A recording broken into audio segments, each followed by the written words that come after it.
to week one, day one of the OPL, of course, brought to you by Hungry Jacks. We just saw the Direwolves take down the Chiefs 2-1, and now we take to Summoner's Rift to check out new look squads in both Order, who are on your screen right now, as well as Tectonic. 3/5 of the players are New Zealand. They have a New Zealand coach, the first New Zealand organization in the league, Ejim. What are we expecting from this squad? I think definitely these two teams coming into the league this year, right? We have two new look teams. Order has definitely gone for the, we want to pick all the firepower from everywhere and we want to win right now. Whereas Tectonic, I think they've got a bunch of upcoming players. Tilting on your screen right now, Low and Shock, obviously round 2 from them coming in from last season, and they want to level up throughout the split, and they want to build these players up as the season goes on. And talk to me about the two players that we haven't mentioned in Paparize and Swaith. Both of them were a part of Abyss Academy last year. What can we expect from these guys? Yeah, I think Paparize definitely is the big one to talk about for me. I think talking to a bunch of the top laners, out of all the new coming talent into top lane, he was one that they looked to as a good competitive player. When you see pro players talk about players coming out of solo queue or out of OCS, you hear them say like, oh, he's good in lane, but like he doesn't really know what he's doing, sort of thing in team play. But he's the one. He's versatile. Can play a bunch of different champions, not just a pure tank, not just a hard carry player. Very versatile player overall, and he's the competitive good potential player. Yeah, out of the OCS last year, there was kind of Curse and Paparize, and people were saying that Paparize may be a little bit more competitive ready. Swaith, on the other hand, big Zac player, big Jarvan player. I mean, I don't really know all that much else about him apart from in solo queue. Apparently, he just hits go buttons on every champion he plays. Yep, definitely does. He was at one stage a Master Yi one trick, and then he's kind of the player that mains one champion as a time, I think. Obviously, in competitive, that doesn't work too well, but like and Declare, in my opinion, in that regard as well. He was a big Gragas player one season. The next season, more known for like Kha'Zix and stuff like that. So coming into this year, it's his first time in the OPL, first time on stage. So interesting to see what he can pull out. On the flip side, you can see the boys from Order. They have Melbourne on the top right shoulder. First organization to move down there. Gaming house near the CBD. Of course, now Bombers are down there as well. And, you know, this is a squad that what has been said about them from they will win it all, they've got very good players to they will not, how can you farm that much CS at the same time? Will this squad even work? Yeah, I mean, we talked about the potential problems coming out of this lineup at the beginning of the show a little bit. Superstar team coming with egos abound. You got Tally, top laner for Legacy, potentially the best bot lane in the league, and FBI and Rogue, and then Spooks and Swiffer are just household names, to be honest, in Oceanic League of Legends. Been together as a duo for so long. I've been at countless events where Sam just walks around going, Spooks and Swiffer, just really obnoxiously. So what's your prediction for them then? I mean, pundits out there all have an opinion. I'm sure you have an opinion. What is your opinion on the Order lineup? I think they have a great deal of potential. I think they could be contenders for the title. They are the only top 3 team, I think, in my opinion. Order, Direwolves, and Chiefs. This is the first day of the week, sort of thing. First game of the split. Don't worry, we'll replay this like at full the out end of the split when like AV wins Bombers the whole AV. thing. Yeah. Sorry, but I think out of the 3 teams that most people think are going to win the league, I think Order's the only one that didn't go to Korea, so potentially looking at a slow start towards the start of this series. And Tectonic, I guess entirely, if you are looking at the matchups on paper, you just want them to be competitive this game. You don't expect Tectonic to come in all punches swinging at the Order boys right now and pick up this game, but you want them to be competitive. But on the flip side, because you look at it that way, if Order have a rough time against Tectonic, I think it spells trouble right now. All right, we'll see whether Laura and Carbon agree with you, because they are standing by at the Analyst Hangout right now to grab their predictions. Thanks, Jake. Now, Carbon, we've got 2 new squads squaring off today on the Rift. Who do you think is going to take this series? Battle of the Black T-shirts. I think, it's pretty difficult not to go with Order 2 Zip here. The Kiwi lineup, I mean, decent players on that team, but I think they're definitely their aim is sort of to grow throughout the season. I think this is a bit of a trial by fire for them. Definitely a difficult opener. But then again, on the other side, you know, a lot of pressure on the Order side. I mean, they are OSA's first super team. They've been coined, and you know, sometimes that doesn't go so well. I'm jumping on the bandwagon too. I think Order look really good on paper, and I think they'll also be able to deliver today, so I'm going to give them a 2-0 prediction. But if you would like to make your own predictions at home, make sure you head on over to opltips.com.au. We've got prizes up for grabs, such as $25, $50 and $100 Hungry Jacks vouchers if you place in the top 150 or 25 people at the end of the split. For more information on those prizes, make sure you go to opltips.com.au. And if you thought playing video games in high school sounds too good to be true, it turns out it isn't. A bunch of League of Legends clubs and competitions have been popping around Oceania. These competitions have to be run by teachers, however, so make sure you have a chat to your favourite teacher today or head to oce.leaguehighschool.com for more information. Thank you so much, Carbon, for your prediction. But to jump straight into this series, let's hand it back to Jake and Bryce. Thanks so much. So Order across the board right now. A lot of pressure coming on from the Melburnian squad. Let's talk about high school a little bit. Were you a big gamer in high school? Did you used to... you got a good enter score, didn't you? You're the smarty pants. We've already had this conversation. I got a decent ATAR because it's an ATAR, not an NTAR, whatever the hell that is. I'm older, all right? Whatever. But, a TER no, score. I did play games in high school. I actually played League in high school. In year 12, I was a bit of a sellout here, you know. I actually played League in high school. That was me. I am so much older than you. The League wasn't around when I was in high school. All right, anyway, maybe Jasper will play League in high school. Let's go to the rosters. Let's pull up Order onto your screen right now. It's going to be Tally in the top lane. Spooks is their jungler. Swiffer is their captain, and mid laner FBI is going to be their AD carry, and Rogue is going to be their support. Of course, no coach right now for the Order lineup. Across the Rift, it's going to be up against Tectonic. Paprise is their top laner. Swaith is their young jungler, who I'm very excited about. TikTok Shock in the mid lane. The Zillion Master, although did widen his champion pool towards the end of last year. Low and Tilting is their bottom lane. And Johnny, Coach Cyclone, a man that you have actually worked with in the past, Bryce. Tell me about Cyclone. I think he's got a pretty good head on his shoulders. Yeah, I think so too. Definitely the type of coach, in my opinion, to be able to mould a young team. And our TM, stylistically, last season, made a lot of changes throughout the split, tried a bunch of different playstyles. So I think it'll be interesting to see where Tectonic land this season coming into these games. And I did actually speak to him on my way upstairs just briefly. Johnny Cyclone did mention I would be excited by some of the stuff they're pulling out today. So I don't know what that is. He gave me no information. He does it every single time. Whatsoever, but he said it's going to be good. He is one of those players, though, that last year would say the same thing. And I don't want to throw him under the bus too much, but he'd be like, we've got some spicy stuff, and then they'll flex pick and karma. So I was like, this isn't too spicy. Yeah. This is a bit sour for me. But in saying that, he is one of the coaches within the region that is willing to draft towards his team strengths as opposed to what he necessarily believes is meta. What does that do for a team? Well, I mean, I think it opens up a bunch of different play styles. Obviously, everyone subscribes to the meta because it's the quote-unquote best, but if you can counter the meta in any way, that is very unexpected. So you come into a team like Order, who everyone's predicting will win this matchup, and if you throw something at them that they've never played before, they've never played against, they just don't know how to deal with, then what do they do? So talk to me about this idea of perfect League of Legends, because I hear all the time at the moment that, you know, should stop trying to play like it's Korea and start trying to play like it's China, because unfortunately some of the concepts that are flying around Korea, like these no-tank lineups, like how you have to set up the map, does leave.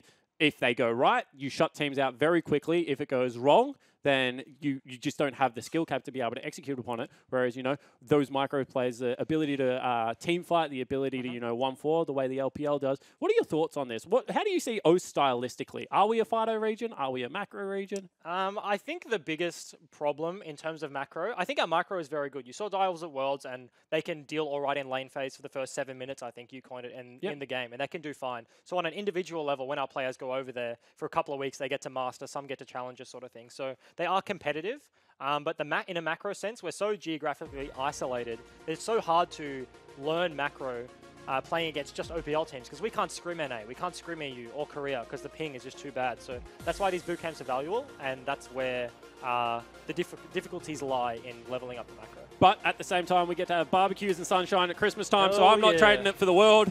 Oceania is not a bad place to be at all. As we take a look at the pick bands in Champion Select, it is going to be Camille Malzahar, banned away by Order, and on the other side, it's going to be the Callista band. Straight up Callista band this time, and it is matched with the Ali. We didn't see a whole lot of priority on Ali in the first game of the day between Chiefs and Direwolves, and Destiny, obviously last year, played a ton of Ali, and I mean, everyone calls me EGM Ali God every now and again, but Destiny's Ali, for the last year has been significantly better than mine ever was. I stopped playing it years ago, and But he he's is not clean. a god. He is still He is not a a god. clean Alistar, but unfortunately he didn't get to pick it, as Swift is looking pretty quizzical. I think And- they did just guess the Shen. I think that's what that was. Tectonic banned away the Shen. I mean, Ornn, up and available. Ezreal, up and available. Zoe, up and available.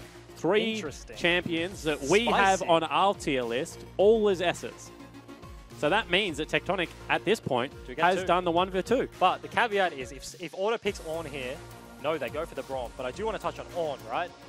I think he's busted right now because not only does he have so many good matchups top, people are picking Gnar into him, people are picking different champions as lane counters, but the big deal is Braum in a team fight just completely negates the Ram coming through. So having to pick both a top lane matchups that's good and having to take the Braum away to counter him is why he's so good.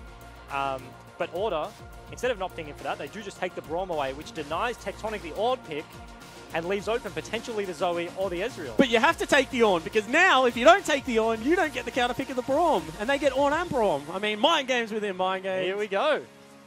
This is the spicy. This is the spicy right here. Both teams throwing the gauntlet. Order are like, you know what? Like, you can pick them. I don't care. We have the answers. Then Tectonic, obviously on the red side, are just like, look, we have more picks. Like, we're just going to leave all the OPs open. Ooh. Sejuani.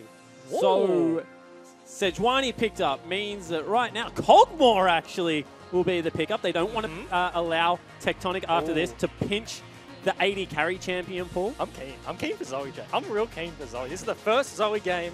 I am so Ever in confused as to OPL. what's happening. I don't know what is happening in this draft. So it's going to be Cogmore, it's going to be Zoe. So many OP champions. Sejuani, tier 1 jungler, along with Jarvan and Kha'Zix there. And Ezreal picked up.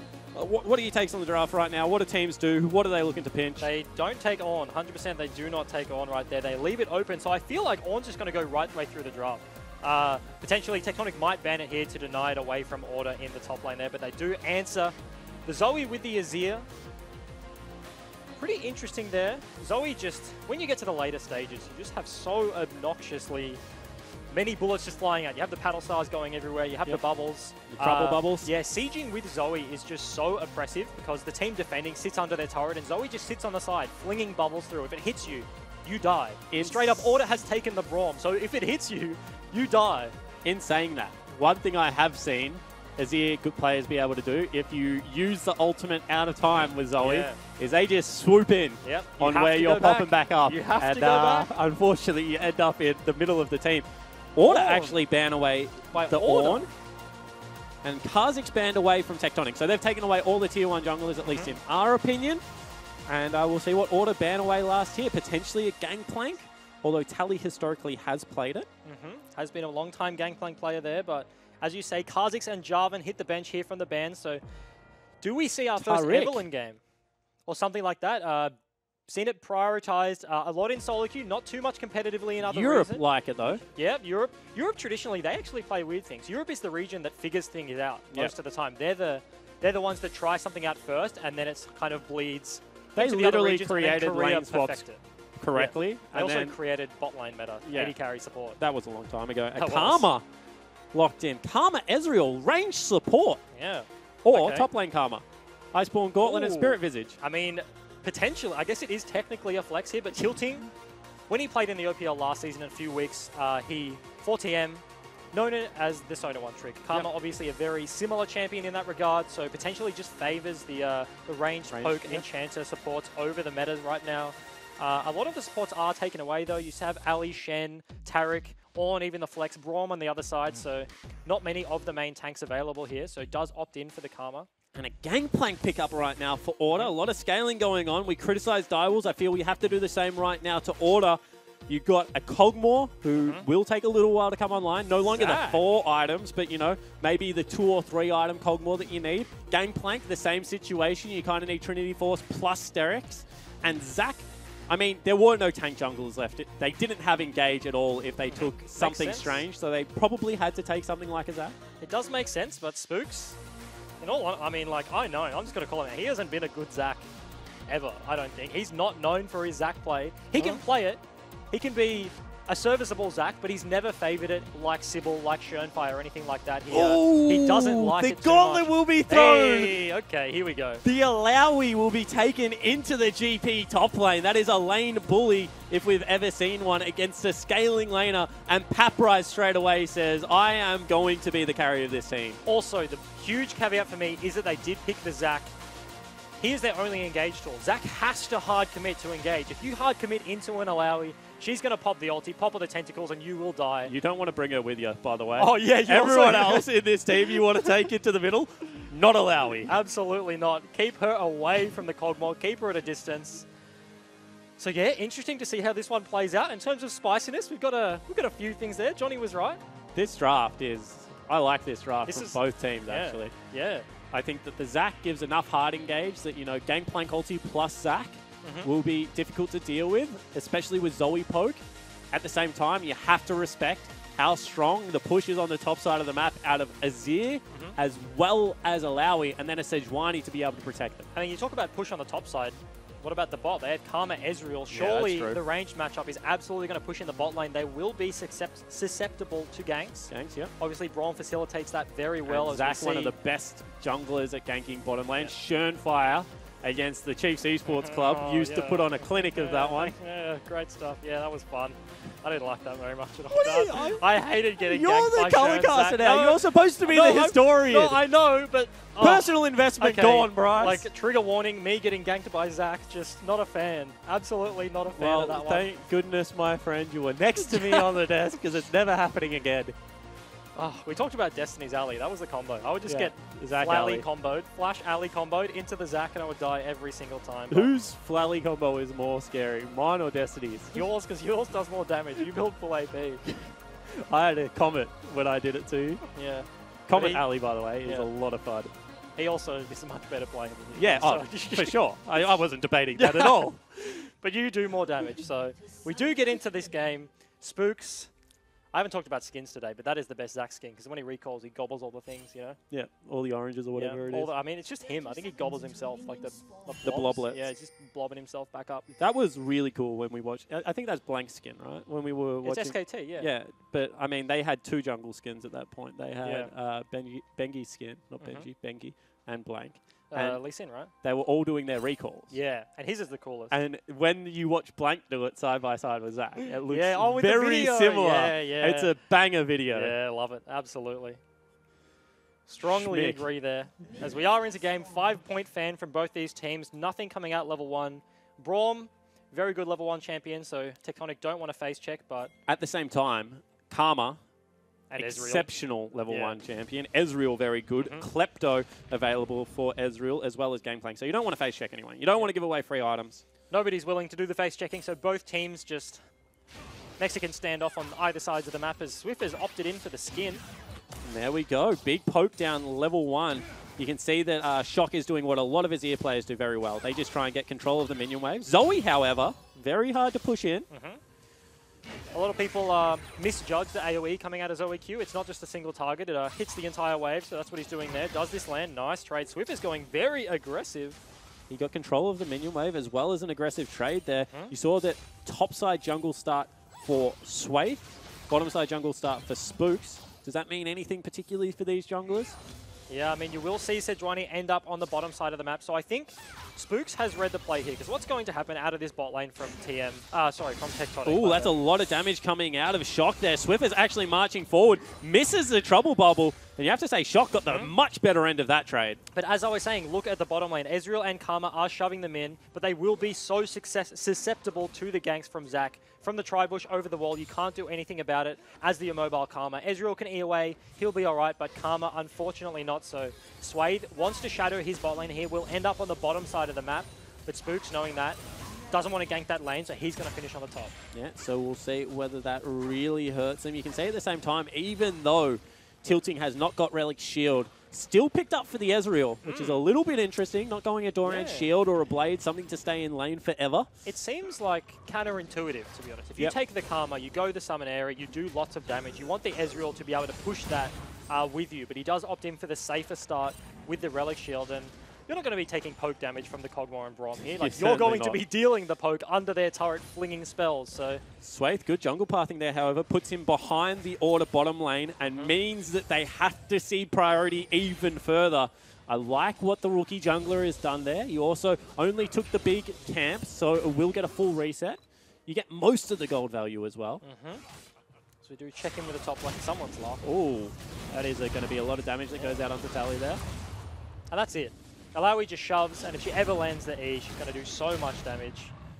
And Tally sitting on 2 refillable pot stacks, so can heal back up slightly. Does have the TP as well. Only level 3 very early on into this lane phase, as Swift has obviously taken a bit of a But this is what we said. bad trade. I mean, when you have a look at this lineup for Order, they lose the push mid lane, they lose the push top lane, and they've got a jungler that kind of needs protection in the early game. Yeah. Doesn't farm all that quickly, to be honest, Zach. So, strange draft coming out from the boys. I think the big thing is that makes the pressure on Sway. He has to be the one working with his laners to get the deep vision, to be punishing this. If Order can go through this game and they get unscathed through the lane phase, don't have to lose objectives, as Rogue is going in for a bit of an engage. Yeah, burns some mana out of the Ezreal there, however. Ends up getting a whole lot of nothing as Spooks is I wrapping mean, around. Oh, they popped did burn the E. So now all of a sudden he can just flash forward onto Tilting, gets the tag up, gets the second. That's going to be the stun. That's going to be Spooks flying in, and First Blood goes over to FBI. Really nicely played. They burnt the Arcane Shift out of the Ezreal, and then Tilting, unsuspecting, is the target as Spooks flies in. First Blood there. Doesn't blow the summoners there, so nice discipline out of Tilting, but it will be the first kill over to the Order boys. I was actually going to say, that's great play out of Tilting, to be honest. You're dead to rights in that situation. Not burning. Is he dead? Ooh, he might be dead here. Potential flash forward. Swiffer picks up the max range Q. Clean. That was clean. He knew his damage. The E obviously pops the passive from Sejuani, so the Q does do full damage. He doesn't have those extra resists. That's just going to be a free kill for Swiffer in the solo lane as Swaith is just caught in his jungle. Let's talk about Zoe a little bit. What does their W do? No one can figure it out. Gives you abilities, gives you a TP, gives him a smite actually, that's what he had. So when opponents use summoner spells around you, then you're able to pick them up off the ground. Also gives you 3 charges of your passive, which empowers your auto attack, and your bubble. A little bit strange, but when it goes through terrain, goes a little bit further. Yep, so you can extend that in the jungle. Very easy to fight around those long walls there, but you can get random spell drops from the minions as well. And then the bubble, obviously puts people to sleep. Q flings it out, can redirect it. So Swiffer Q'd first, then flashed forwards there, extending the range of his Q there to pick up that kill onto Swaith, who's now 0, 1, and 0, looking at the bot side of the map. Yeah, Swaith actually goes for a farm-heavy item as well. Goes for the first item, Balmy Cinder. Doesn't go for the jungle item. Haven't really seen this in like half a year, to be honest. That's a lot of damage. That's 1 Q. That hurts. He's even got a blue smite. I mean, he's down nearly 20 CS and still is just able to chunk out like that. So here we will see, Callbacks to AP Nidalee with Zoe. kind of. It's just obnoxious. That's the reason she's banned all the time. Is she's actually genuinely an obnoxious champion to play against because she's so just disgustingly oppressive. If that E lands, you have to have someone there to dodge the Q for you if you are a squishy. So later in the game, we'll probably see Sway blocking things for his carries, or if it lands onto Azir, he's just going to Shreema shuffle away. Ezreal's going to E away. If you have a dash, you're going to try get as far away from the Zoe as possible. Yep. But at times that can actually hurt you because she does more damage the further a Q travels. Ultimate pops you up in a direction and then takes you back 2 seconds later. One of the very few boomerang, I think one of the only boomerang mobilities in the game. Yep. Takes you forward and takes you back immediately. So if you do misplay on that one, a Thresh Hook could come flying your way because they know exactly where you're going to land. Here. They do not have inside track bottom lane. Of course, that priority they're being generated by Tectonic is actually costing Spooks a lot of the control over his bottom side jungle right now. So once again, impressive play out of the Tectonic lineup. I mean, it does cost him the control, but ultimately he does get back to the red buff unscathed. Swathe does back off into the jungle. The mid push coming out of Zoe means that she will get there first. Is level 7 now, and obviously, as I was saying, in the jungle, can just stun you or sleep you from so far away. I don't know what the Kindle Gen top lane builds into. I'm going to be the first person to admit Cleaver. Cleaver? 100% Does that Cleaver. build out a Kindle Gen again? Yeah, Phasian Kindle Gem builds into the Cleaver. Pat Bryce will be picking that one up first, as he is building himself a slight CS lead in this matchup. I haven't played top lane in ages. I thought it was still Caulfield Warhammer. No, as they are. That's an all-in down That is bottom. a game. Tilting flashes back towards the turret. They'll be slammed back together. That will be a kill picked up for Spooks, who's still tanking the turret. And flashing forward is FBI. They will pick up the double kill and complete control over this bottom lane. And nicely communicated to Tally as well on the top lane. As soon as that engage came out, GP ulti came down over top, slowing them, doing extra damage there. That's going to be first brick picked up by the Order boys here. Will and they they are going bounce to take down away? this turret. Ooh. Or does Sejuani can actually hold this one? We'll see whether he can. You can see He that does? they back away. Oh. Very respectful. They actually doesn't. will just bounce. Oh, ulti in. This is very nice out of Swathe. Rogue. Rogue gets the last hit. I mean, I think Swathe could have nearly killed him there. Potentially, if he actually committed. Yeah. Initially, he did He'd use the already- flail to hit the wave, Yeah, but but if he just commits. You'd seen the fact that he'd already dashed forward. You knew that Rogue didn't have flash because he was used it On on the that engage. earlier gank on tilting. I can't speak at the moment for some reason, so just bear with me. I think that that was an opportunity for Swathe to potentially Ooh. go big. Swiffer looking for a cheeky steal, doesn't pick it up. I Shock think will it grab would that have one. been just shy of the damage there. But I think this is a bad situation for Tectonic here. The Karma picked in this meta specifically to win lane. If you're not winning lane with this pick, you're not bullying around the melee. They just offer so much more in a team fight. As Swiffer just pops a random heal that he got from a minion. It does expire. Yeah, so you just pop it if you need to, if it's going to expire anyway, just like the Rift Herald there. But as I was saying, yeah, Tilting's going to find it very hard to get an active role in this game now. Obviously much squishier than his counterpart, and Braum offers a lot more in a team fight. So Want to talk about Zoe a little bit because you mentioned that her poke is very good and that you need control of side waves. You can see that Spooks has just gone and got complete control of topside jungle. They're defending this pink ward. Potential for them to try and set up now around mid lane. Zoe is pretty oppressive. Maybe too early in the game still. We're only 10 minutes in. So we do see a bit of an advantage coming out of Shock in the mid lane, as we did mention before. As they are just starting up this dragon. Spooks is on the top side of the map. This is the bot lane bot lane supremacy reigning supreme. They had nothing to do, Yeah. to be fair. Tally's like, I'm not leaving the short lane because I'm Gangplank. I'm farming for another 30 minutes.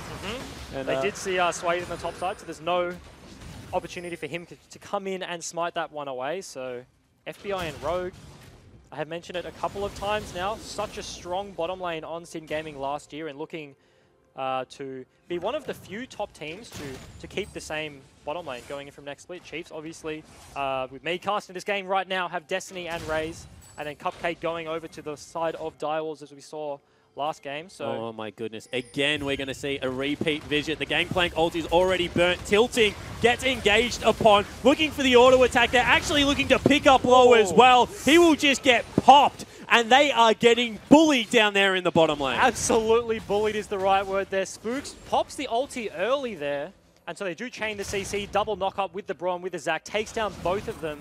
No summoners available, no flashes, Ooh, no Shock, heal what to happened keep there? them alive, but bot lane, that could just be an inner turret being taken down at 11 minutes into this game. Tally needs to be careful, however. You can see they're flashing forward onto him. He will flash the second part of the flail. That will Nice. end the gank there. Swiffer is heading up through the river as well. See where they can turn this one around. And the tier 2 is gone, Bryce. Long wall, where the ping is for the red side. Can he get it up this wall here? Does he look for the bubble? No, he doesn't. He turns around at the end of that. They do not get the turret for the side of Tectonic, so they lose their inner turret bot, lose 2 kills, and get nothing but the flash from Tally on the other side of the map. And because they've gone with a greedy top laner in Gangplank, however, they've ganked the opposite side of the map and really drawn the attention there.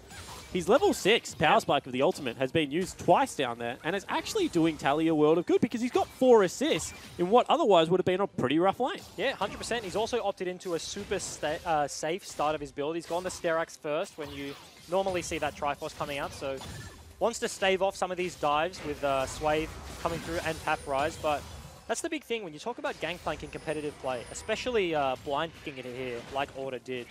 You think about the loss that you will accrue. It's kind of inevitable. Yep. You will get bullied in the lane phase, you will get dived, you will have to ulti the waves to keep them off your turret, but in this game, he's done a great job of that. His turret is very low, but we're now 13 minutes, 12 minutes into the game. His team has a significant lead. He's up 300. 4K. Oh, he's up 1,000 gold. And he's up 1,000 gold from all the assists. There we go, and a couple of turrets for the global objective. You can see that even though Shock is up 23 CS, he's also down in gold. And right now, Order's done the right thing. They've kind of taken everything they can bottom lane, including a dragon. So they say, let's go protect that low top lane turret. and not really give anything back. Shout out to Shock in the mid lane. Actually has performed reasonably well so far. He's had this CS lead for the whole of lane phase, basically. Swiffer got that free kill in the jungle, and it has not accounted for too much there. Swayth looking, sorry, Paprise looking for the 1v1, does land the E, so will do a significant amount of damage. Tally trying to poke back, but I understand what Tally's trying to do. He's trying to protect his vessel, but it just doesn't look like it's working. Yeah. Absolutely not. There is Tectonic in this situation. Hold that. They are looking for a dive here. That is Order. so much damage. Flashing forward, although now he's underneath the turret, and that will be Swayth with a very nice cannon gate. Stopwatch does come out, but he will still fall down. Paprise is here as well, and these are the first couple of kills coming across. Oh, here we go. Flying in is Spooks, gets the big double clap together. Will take someone back, but he's going to flash over the wall. He's been passive. Swiffer is here, however, and maybe Paprise has gone too far. Will get popped there into the passive, and Tally picks up a kill, tilting in big trouble now. The fight is kind of everywhere. Trouble Bubble comes out. Tally grabs himself a double kill. Shock grabs himself a double kill somehow on the back end. Swiffer flashing forward will cause Shock to burn the summoner spell as well. But all in all, what is that, a 3 for 3? 4 for 3 coming out for Order there. That dive looked incredibly aggressive out of FBI and Rogue with the Cogmore flashing forward. 4 members of Tectonic did fall down there low, being the first of them back alive already. Shock the only one to survive, and it was just a fight that did not stop coming. Everyone ran from mid lane, TP'd in from bot lane, everybody arrived. And I think this is what a lot of people... Ooh, damage does land there. I think this is what a lot of people were excited about when they saw Order's lineup as we take a look at the fight. This is the back end of the fight already. Spooks has gone in, engaging, and then ends up flashing out anyway. Swiffer arrives in the bot side of this. Swiffer doing a bunch of damage, flashes over the wall, but you have Shock arriving super late to this. Obviously, Swiffer had the fast track there, picking off the supports left, right, and center. And that'll be the last kill there on the Karma in the top lane as Shock just walks back to lane. Swiffer blowing his free summoner spells to try and catch up, but eventually means nothing for him. Yeah, it certainly does. And what I was going to say before we went into the replay is when people saw, you know, people like Rogue FBI playing with such aggressive duos in Swiffer and Spooks, you knew that it was going to be a quick tempo game. And I mean, the ability to flash under turrets, maybe, honestly, probably should have been punished a little bit harder as Spooks actually solo invade now. And this has been the fastest tempo game of the day, I think. Yep. Order definitely ramping up the speed here as a little bit of a contest over the red buff. But I do want to take a step back and note something interesting. From Tectonic, they lost their bot in a turret.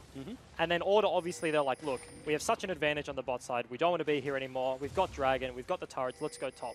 And Tectonic actually matched with their bot lane.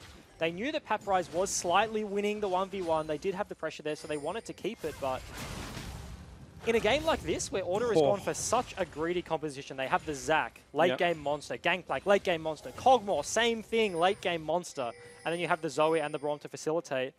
In this situation, if you're just trading, as we do have an engage here, Spooks going in. Yeah, Trouble Bubble hit Shock, however, and he does have to cleanse. And all of a sudden, Swayth is just left by himself as the solo frontliner will fall down. That ultimate hits, tilting, and he just disappears. All of a sudden, Swiffer popping forward. Don't really know what that was for. Maybe a waves. Goodbye. And that's going to be maybe mid lane turret forward. And these fights are just working out so well for FBI. He's sitting 6-1 and 2, already completed his Ginsu's there. Order are looking at the mid lane. Such a big advantage here. What's that? 6k gold at 16 minutes. That's enormous. This is looking like a complete stomp, 20-minute Baron sort of territory here. But as I was saying before, what that does, when you switch and you match, you're already losing this matchup, and you get outscaled eventually. So where do you win?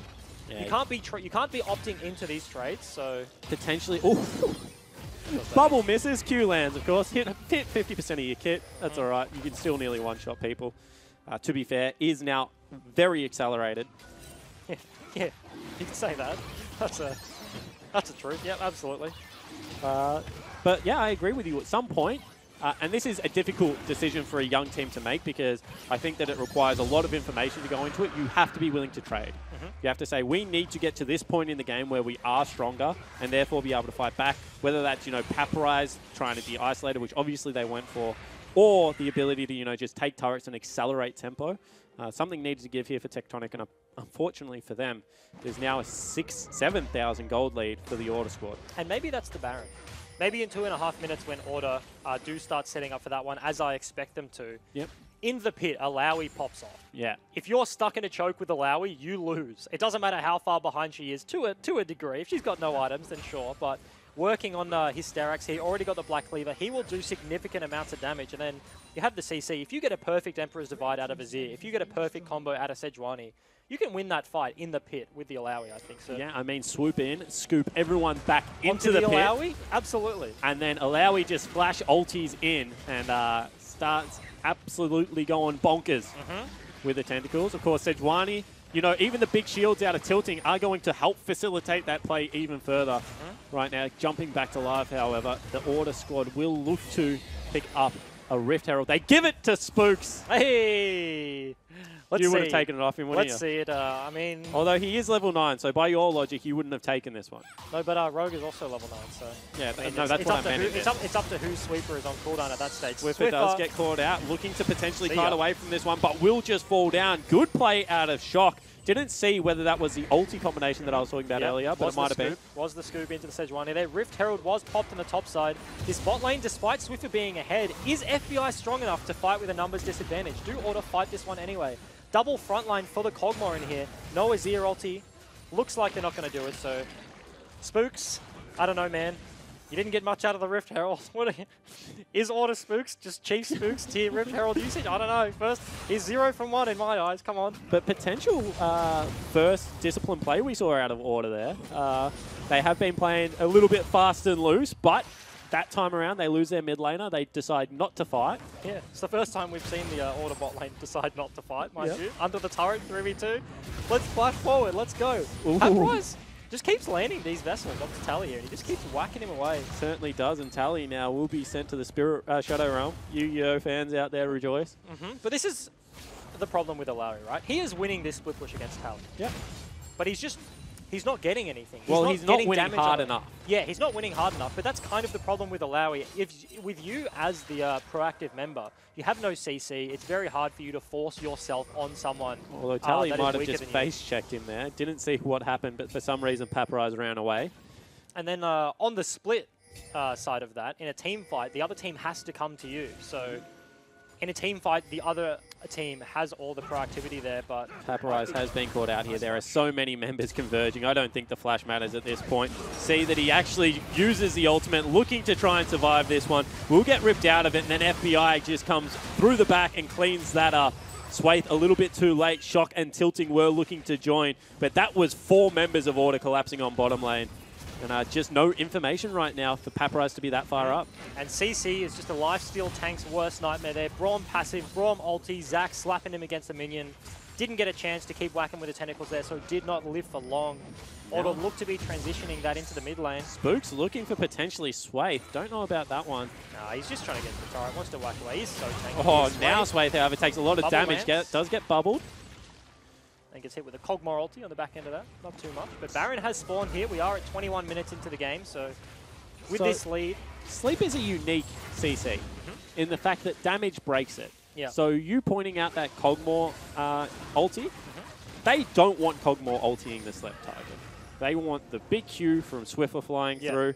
Obviously, if they're very low health, then they're going to get executed, but at max health, I mean, that's kind of a waste of CC at this stage. Oh, potentially. In that situation, probably didn't mean much because he was so far behind I just mean in general. But yeah, in general, definitely that can play a big part in the engage of a team fight. If you accidentally, if an auto's flying at someone as the sleep comes through and you just let them out, that means Zoe's not going to land the damage. So could be big potentially. We'll look for it as this game goes on. And let's talk about Gangplank's annoying ability with Klepto, plus the 8 assists and all the turret on the map. He's just a full item up now. Yep. That's right. He's down in CS. Down in CS, has been bullied the whole game, and unfortunately for Paprize, just his Klepto doesn't mean as much. He's just been sitting under his turret, chilling, just getting bopped by Paprize. 2,000. He's nearly 3,000 gold up. That's gross. What is? Come on. What is Gangplank?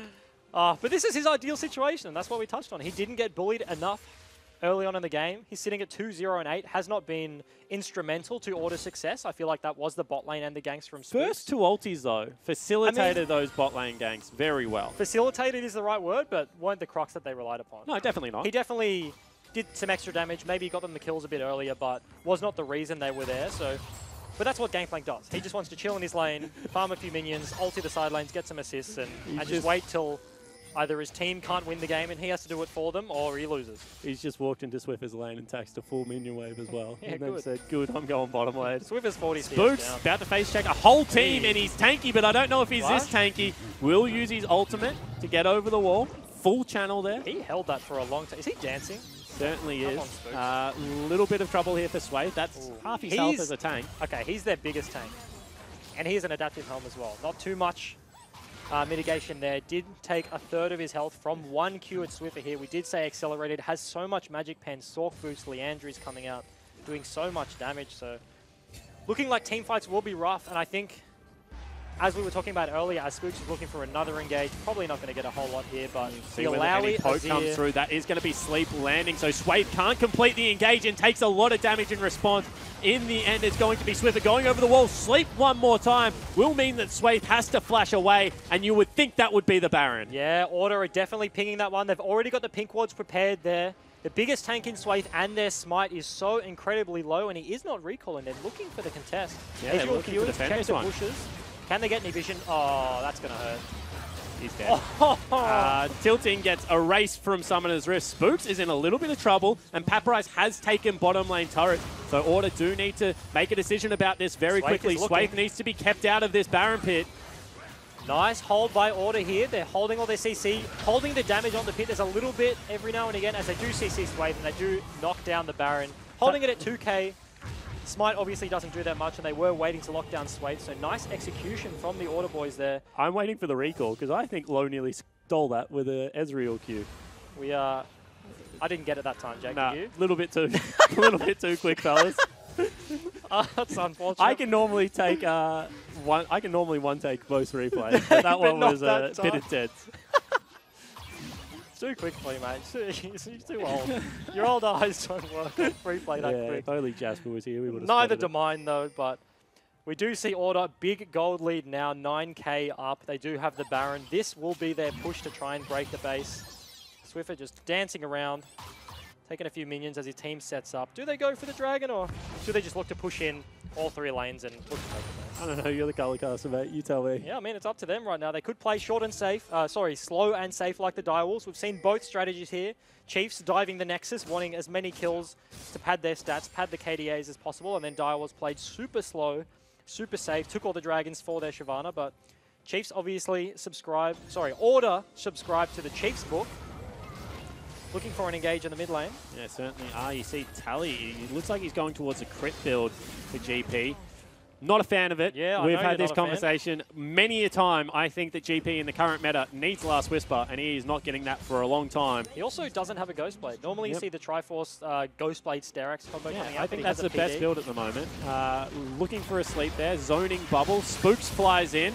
Not all that much happening, to be honest. Honestly, I'm surprised Swiffer isn't sitting on the flanks. I'm surprised he's not in the jungle looking to pick people off from behind, because when you're sieging a turret, obviously you need to give your Azir and Ezreal access to the wave as Tectonic. But they've done a poor job sweeping. The reason he can't sit on the flanks right now is that no one has swept the flanks for him, and they don't have any pink wards to do it. So instead he's just looking for the long range. See Spooks one more time, gets interrupted. However, they pull back the jungler Swathe towards the turret. No one's hitting him, however, but shot goes very low. Tilting, he just got evaporated again. I can't keep up with the Cogmore damage.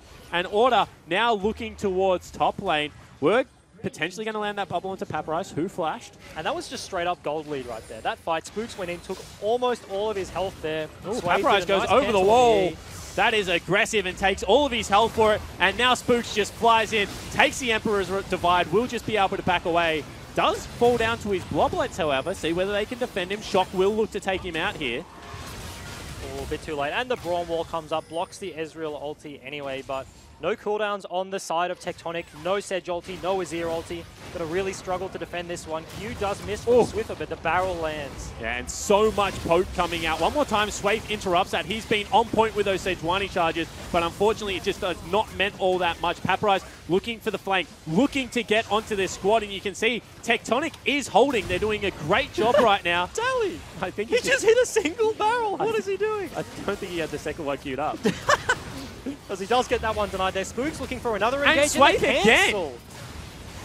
Paprise, however, will get stunned up. He's going to fall down. There's just too much damage. Sway will get stunned as well, and FBI's going massive. Double kill picked up right now for the Cogmore. Tilting has to flash away, and this will be the base broken for Tectonic on the top side of the map. And the Chiefs, Order is just unrelenting. You got it in my head now. Big barrel one more time. That's going to hit Tilting. And in the end, Swiffer picks him up. Shock will just run back towards the Nexus. Low is like, I don't know what to do. Flashes away from a GB barrel. And Order are just messing around in their base right now. We'll take down a turret. Potentially, we'll look for the second Nexus turret as well. I think that's an overstay. They've got to get out, surely. And in your defense, Jake, this does look like the end of Chiefs versus Direwolves game 1 here. Dive in the Nexus, under the fountain. The respawns, because we're so early in the game, only 28 minutes, coming up in 5 seconds is Paprise. Sway just spawned, Tilting on the clock, 10 seconds as well. So they do not end the game there, but nice team fight coming out. Swaith is looking really good this game. Swaith looks good. His score doesn't look good. 1-4-3 down in CS, but he has been pinnacle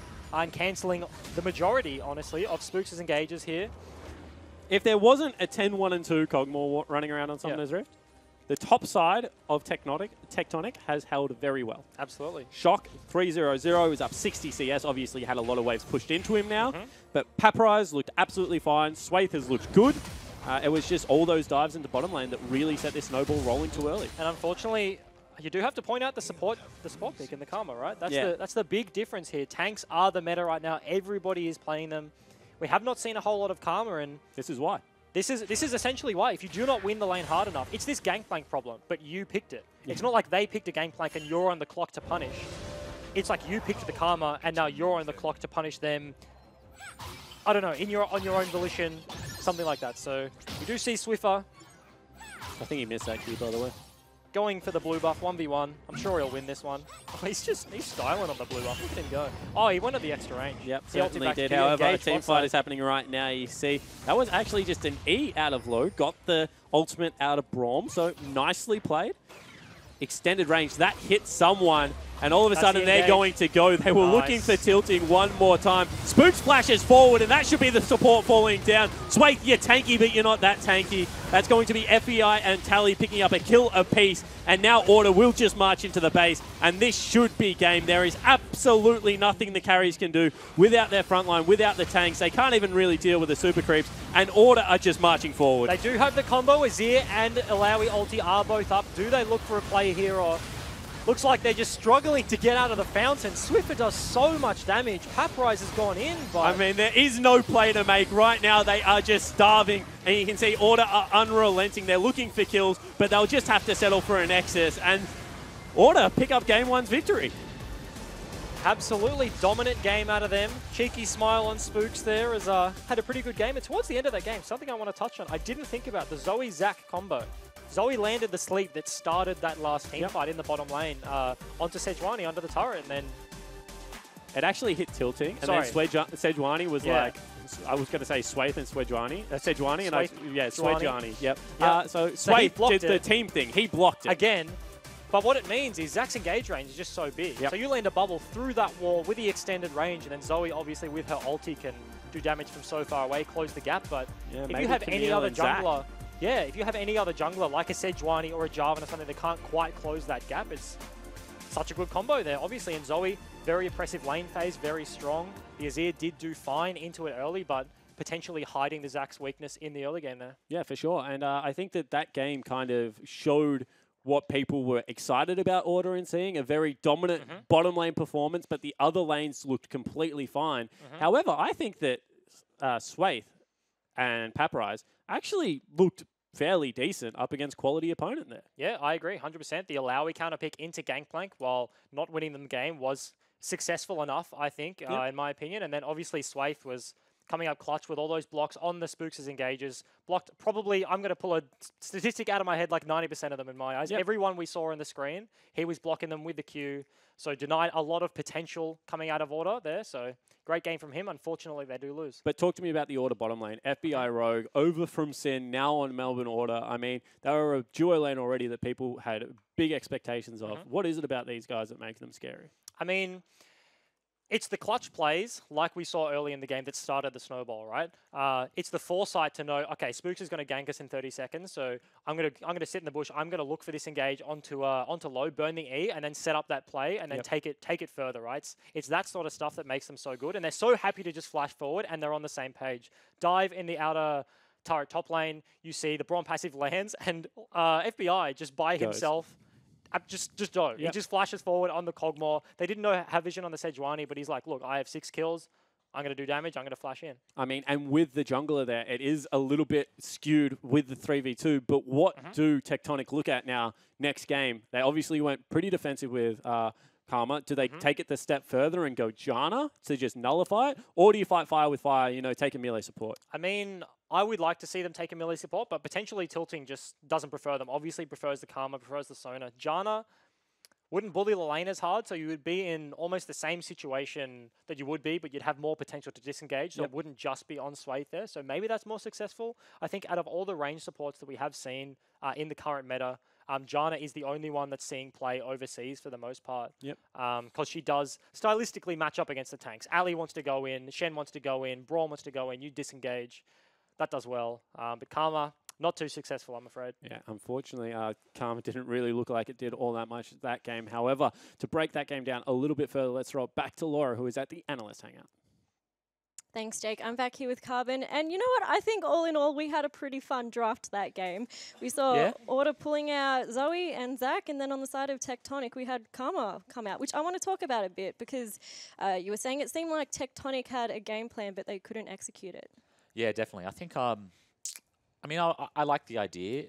You pick like Ezreal Karma, you just keep the wave shoved in the entire time. You have Sejuani start topside so that the jungler can shadow while they push, and you sort of try to mitigate the skill difference between the 2 bot lanes.